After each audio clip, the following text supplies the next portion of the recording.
আসসালামু আলাইকুম আমার প্রাণপ্রিয় বন্ধুরা, সবাইকে শুভ সন্ধ্যা। দেখুন, আমি আজকের জন্য চলে এসেছি সন্ধ্যার নাস্তা বানাতে। আর আমি কি বানাবো দেখে হয়তো বা বুঝতে পেরেছেন। আমি আজকে বানাবো পাঙ্গাস মাছের পায়েস বানাবো। মোবাইলে ইউটিউবে দেখছি এত এত ভাইরাল, যা বলার বাইরে।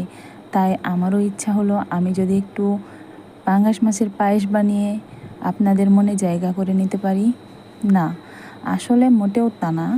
আমি আসলে শখ করে বানালাম যে কেমন হয় খেতে, কিন্তু যতটা ভালো বলছে মোটেও না।